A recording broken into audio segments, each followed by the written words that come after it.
ترجمہ سورہ مبارک یاسین۔ اعوذ باللہ من الشیطان الرجیم، بسم اللہ الرحمن الرحیم۔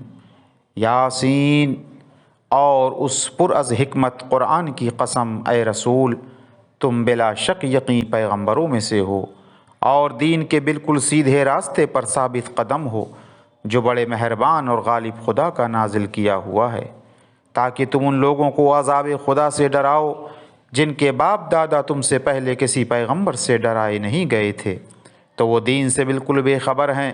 ان میں سے اکثر پر تو عذاب کی باتیں یقیناً بالکل ٹھیک پوری اتریں۔ یہ لوگ تو ایمان لائیں گے نہیں، ہم نے ان کی گردنوں میں بھاری بھاری لوہے کے طوق ڈال دیے ہیں، اور وہ ٹھڈیوں تک پہنچے ہوئے ہیں کہ وہ گردنیں اٹھائے ہوئے ہیں، سر جھکا نہیں سکتے۔ ہم نے ایک دیوار ان کے آگے بنائی اور ایک دیوار ان کے پیچھے، پھر اوپر سے ان کو ڈھانک دیا ہے تو وہ کچھ دیکھ ہی نہیں سکتے۔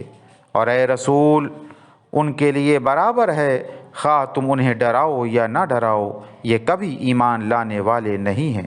تم تو بس اس شخص کو ڈرا سکتے ہو جو نصیحت مانے اور بے دیکھے بھالے خدا کا خوف رکھے۔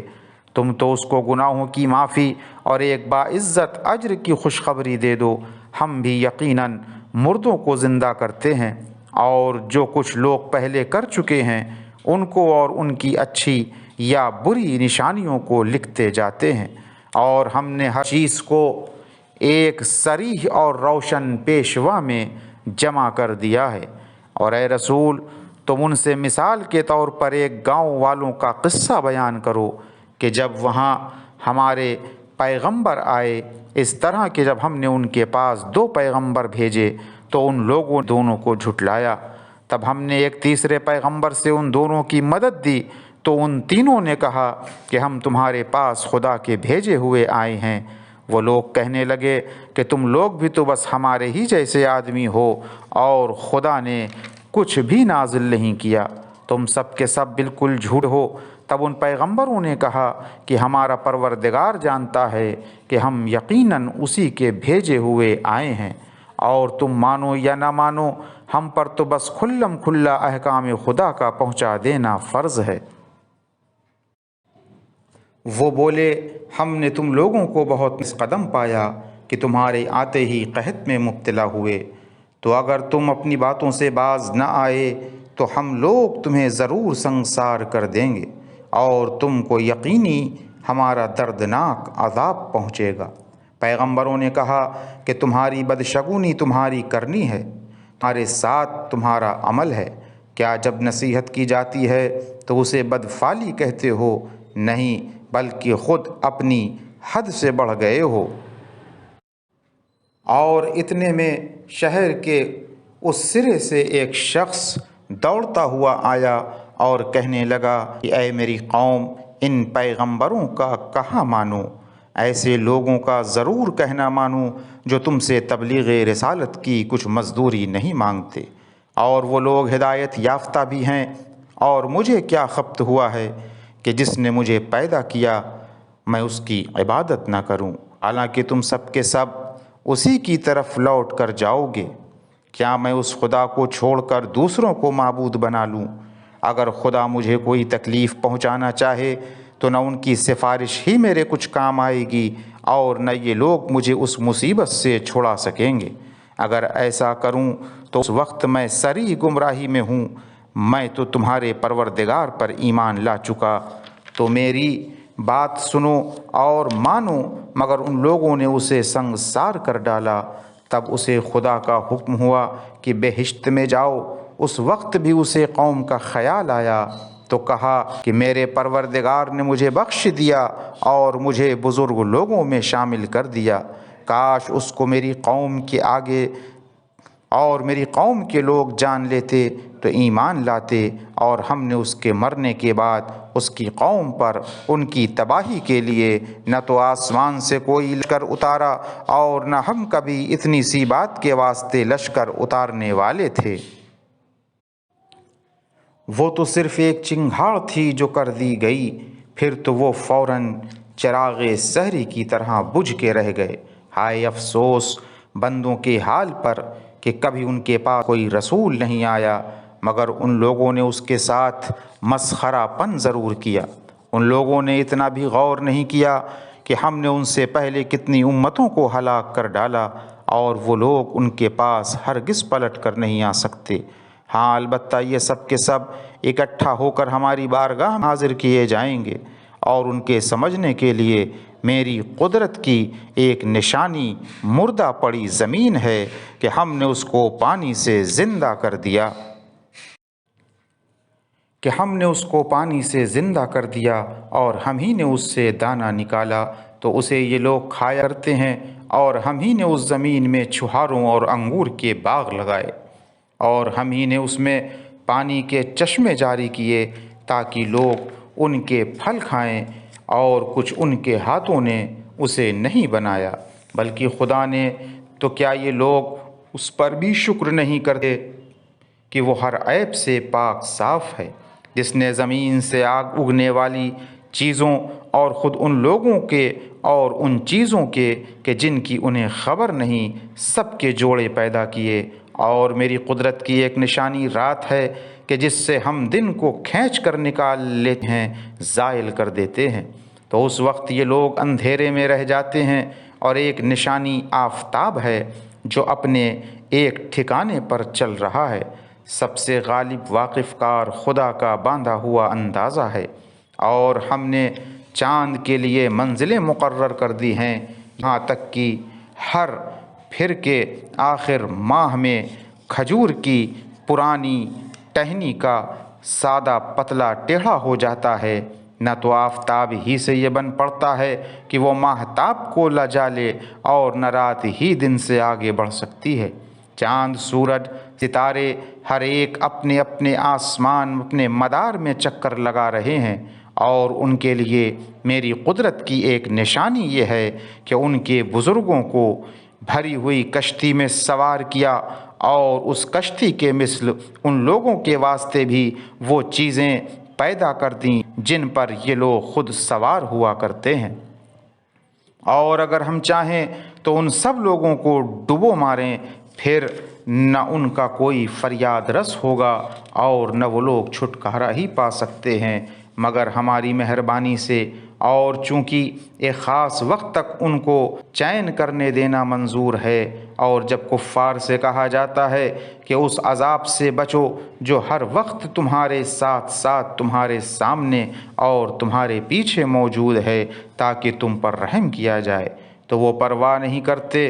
اور ان کی حالت یہ ہے کہ جب ان کے پروردگار کی نشانیوں میں سے کوئی نشانی ان کے پاس آئی تو یہ لوگ منہ موڑے بغیر کبھی نہ رہے۔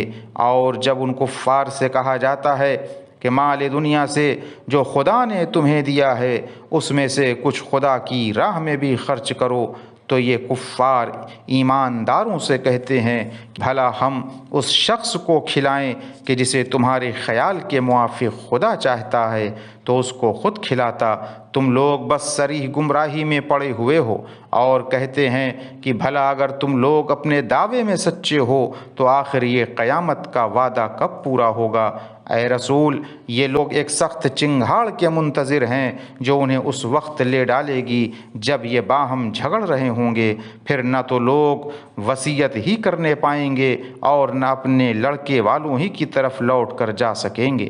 اور پھر جب دوبارہ سور پھونکا جائے گا تو اس دم یہ سب لوگ اپنی اپنی قوموں سے نکل نکل کے اپنے پروردگار کی طرف چل کھڑے ہوں گے اور حیران ہو کر کہیں گے کہ ہائے افسوس، ہم تو پہلے سو رہے تھے، ہمیں ہماری خوابگاہ سے کس نے اٹھایا؟ جواب آئے گا کہ یہ وہی قیامت کا دن ہے جس کا میں نے بھی وعدہ کیا تھا اور پیغمبروں نے بھی سچ کہا تھا۔ قیامت تو بس ایک سخت چنگھاڑ ہوگی، پھر یکا یک یہ لوگ سب کے سب ہمارے حضور پیش کیے جائیں گے۔ پھر آج قیامت کے دن کسی شخص پر کچھ بھی ظلم نہ ہوگا، اور تم لوگوں کو تو اسی کا بدلہ دیا جائے گا جو تم لوگ دنیا میں کیا کرتے تھے۔ بہشت کے رہنے والے آج روز قیامت ایک نہ ایک مشغلے میں جی بہلا رہے ہیں۔ وہ اپنی بیویوں کے ساتھ ٹھنڈی چھاؤں میں تکیے لگائے تختوں پر چین سے بیٹھے ہوئے ہیں۔ بہشت میں ان کے لیے تازہ میوے تیار ہیں اور جو وہ چاہیں گے ان کے لیے حاضر ہے۔ مہربان پروردگار کی طرف سے سلام کا پیغام آئے گا اور ایک آواز آئے گی کہ اے گنہگاروں، تم لوگ ان سے الگ ہو جاؤ۔ اے آدم کی اولاد، کیا میں نے تمہارے پاس یہ حکم نہیں بھیجا تھا کہ خبردار شیطان کی پرستش نہ کرنا، وہ یقینی تمہارا کھلا ہوا دشمن ہے، اور یہ کہ دیکھو صرف میری عبادت کرنا یہی نجات کی سیدھی راہ ہے، اور باوجود اس کے کہ اس نے تم میں سے بہتوں کو گمراہ کر چھوڑا، تو کیا تم اتنا بھی نہیں سمجھتے تھے کہ یہ وہی جہنم ہے جس کا تم سے وعدہ کیا گیا تھا؟ تو اب چونکہ تم کفر کرتے تھے، اس وجہ سے آج اس میں چپکے سے چلے جاؤ۔ آج ہم ان کے منہوں پر مہر لگا دیں گے، اور جو کارستانیاں یہ لوگ دنیا میں کر رہے تھے خود ان کے ہاتھ کو بتا دیں گے اور ان کے پاؤں گواہی دیں گے۔ اور اگر ہم چاہیں تو ان کی آنکھوں پر جھاڑو پھیر دیں تو یہ لوگ راہ کو پڑے چکر لگاتے پھریں گے مگر کہاں دیکھ پائیں گے، اور اگر ہم چاہیں تو جہاں یہ ہیں وہیں ان کی صورتیں بدل کر پتھر مٹی بنا دیں، پھر نہ تو ان میں آگے جانے کا قابو رہے اور نہ گھر لوٹ سکیں۔ اور ہم جس شخص کو بہت زیادہ عمر دیتے ہیں تو اسے خلقت میں الٹ کر پھر بچوں کی طرح مجبور کر دیتے ہیں۔ تو کیا وہ لوگ سمجھتے نہیں؟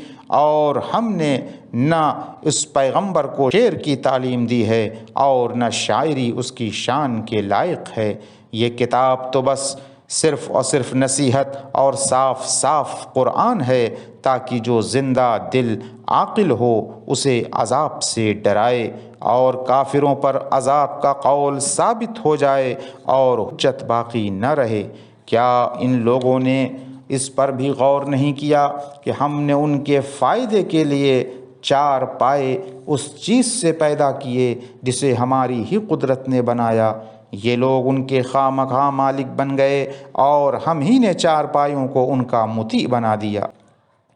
تو بعض ان کی سواریاں ہیں اور بعض کو کھاتے ہیں، اور چارپائیوں میں ان کے اون بہت سے فائدے ہیں، اور پینے کی چیز دودھ، تو کیا یہ لوگ اس پر بھی شکر نہیں کرتے؟ اور ان لوگوں نے خدا کو چھوڑ کر فرضی معبود بنائے ہیں تاکہ انہیں ان سے کچھ مدد ملے، حالانکہ وہ لوگ ان کی کسی طرح مدد کر ہی نہیں سکتے، اور یہ کفار ان معبودوں کے لشکر ہیں، اور قیامت میں ان سب کی حاضری لی جائے گی۔ تو اے رسول، تم ان کی باتوں سے آزردہ نہ ہو جو کچھ یہ لوگ چھپا کر کرتے ہیں اور جو کچھ کھلم کھلا کرتے ہیں، ہم سب کو یقینی جانتے ہیں۔